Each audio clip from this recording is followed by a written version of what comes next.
This is Autoline Daily, the show dedicated to enthusiasts of the global automotive industry. Auto shows aren't what they used to be. Most automakers have pulled out, preferring to host their own private events to launch new models. In fact, what used to be the top auto shows in the world, Frankfurt and Geneva, don't even exist anymore. But there is one show that is still as big and as important as they ever were, and that's the Shanghai Auto Show. It's running this week, and here are some of the highlights that we've learned. About 3 weeks ago, Stellantis CEO Carlos Tavares warned that there isn't enough lithium to build all the batteries needed for BEVs. So BYD and CATL said, "Oh yeah? We'll take a look at this." And they're both going into mass production with sodium-ion batteries later this year. And those batteries don't use any lithium at all. They don't use any nickel, manganese, or cobalt either. And they're not as affected as much by cold weather. CATL sodium batteries reportedly have an energy density of 200 watt-hours per kilogram, which is better than LFP, or lithium iron phosphate.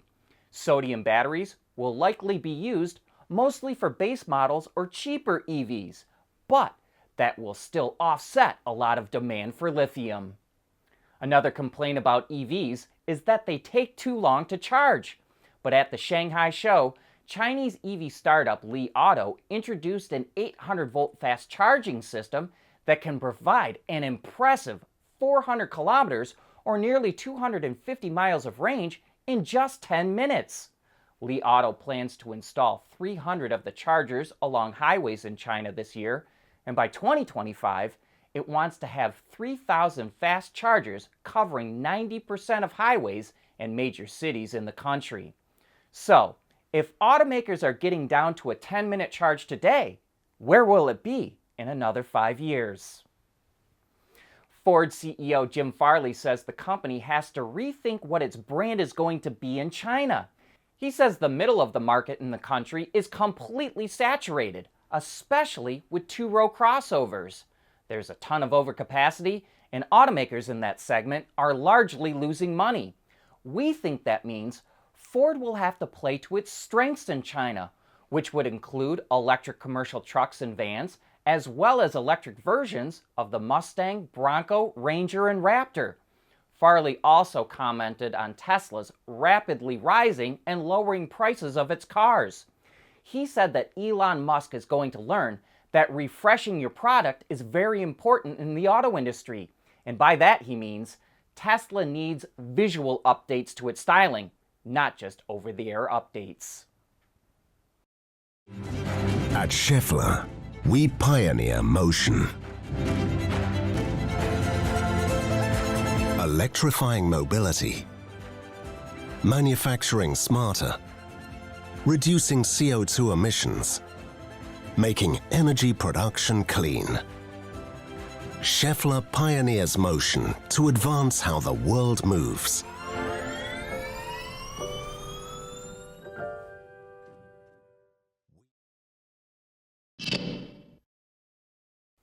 If you want to get an EV, but you live in a condo or apartment, where are you going to plug in? Well, Hyundai's working on that. It's partnering with a company called It's Electric to test curbside charging in New York City. They're installing 6 charging posts in 2 locations in Brooklyn that will be used by selected EV users in the area for 2 months. After the initial test, the posts will remain operational for an extra 4 months so they can study how to scale that up for wide-scale use. It's Electric is partnering with building owners. It taps into the building for electricity and shares some of the charging revenue with the building owners. That eliminates wasted time getting permits from the city or more power lines from electric utilities. The level 2 chargers have between 220 and 240 volts and don't have charging cords attached. Instead, those are provided to customers to keep in their cars. It's Electric installs, operates, and maintains the chargers at no cost to the city or to the property owner. Europe is going to ban sales of all new ICEs after 2035, unless they only run on e-fuels. So Stellantis is jumping on the e-fuel bandwagon. It's finalizing tests of e-fuels on 28 gas and diesel engine families that were built from 2014 to 2029. That represents a total of 28 million vehicles. The company is testing tailpipe emissions, startability, engine power, reliability, and the entire fuel system. E-fuels can reduce CO2 emissions by up to 90%. But unless I've missed something, Stellantis is missing one big part of the equation. It made no mention of any efforts to help develop and produce e-fuels, which take 3 times as much energy to make and cost 3 times as much as gasoline. And unless someone figures out how to slash those costs, e-fuels are only going to be affordable for wealthy owners who want to tool around in their expensive classic cars. V2X, or Vehicle to Everything Communication, means your car can talk to other cars or just about anything else like traffic lights. And it could be a massive improvement in safety because it could literally prevent cars from crashing into one another. But V2X requires access to the Wi-Fi network, and Porsche is testing the system to a level we've never seen before. It wanted to see how a vehicle's speed affects bandwidth. It found that up to 100 kilometers an hour or 62 miles an hour, the data rates remain pretty constant, with upload speeds of 150 megabits per second. At 200 kilometers an hour or 124 miles an hour, the upload speed drops to 120 megabits per second. And it's not until, quote, significantly higher speeds that it really starts to decrease. But Porsche says the upload speed is still sufficient for V2X communication at 90 megabits per second. So that means V2X should still work just fine when you have your foot to the floor.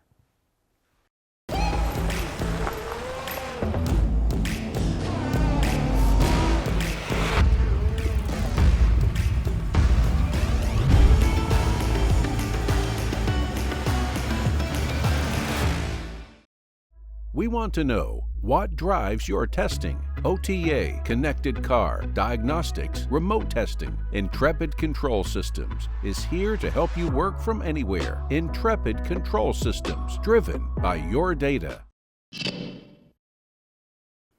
Volkswagen bet big on electrics, and that bet is starting to pay off, at least in some markets. Let me explain. It delivered 141,000 BEVs to customers worldwide in the first 3 months of the year. That's up 42% from the 99,200 it sold a year ago. Most of the growth came from Europe, which accounted for 70% of all those sales. VW sold 21,500 BEVs in China and 15,700 in the US. That China number is kind of shocking. Shockingly bad. VW's EV sales actually dropped 25% in China, and those are group sales, including Audi and Porsche. Not only is China the biggest car market in the world, it's VW's largest market, and it needs to sell more BEVs in China than in Europe and the US combined. The Inflation Reduction Act kicked off a California gold rush to build battery plants in the US, but the Canadians didn't want to get left out.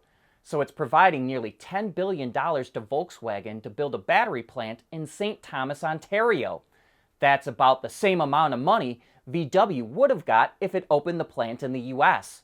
Canada is also talking to LG Energy Solution and Stellantis for incentives for battery plants.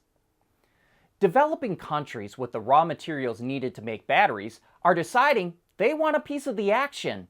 Last year, Mexico nationalized its lithium deposits. In 2020, Indonesia banned exports of nickel ore. And now Chile announced it's going to nationalize its lithium industry.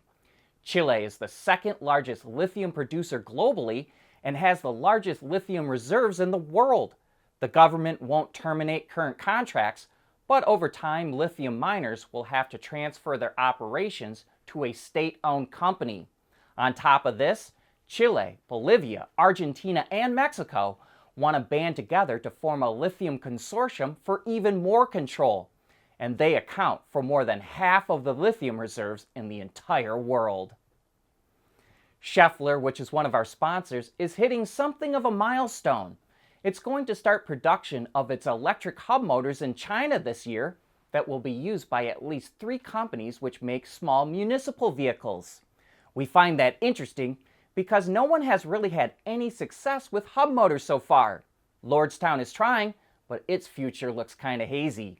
Even so, we do think that in-wheel motors have the potential for big growth because they offer up a lot of interior room, greater maneuverability, and are ideal for autonomous driving. But that brings us to the end of today's show. Thanks for tuning in, and I hope you have a great weekend.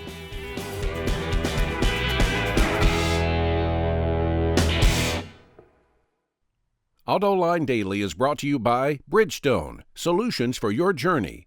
Intrepid Control Systems, over-the-air engineering, boost your game. And by Schaeffler, we pioneer motion. Wards is the industry leader for news, data, and analysis. That's why companies across the globe subscribe to our premium service, maybe even your own. Log in for subscriber access now, check your company's intranet for details, and rely on wardsauto.com to keep you informed.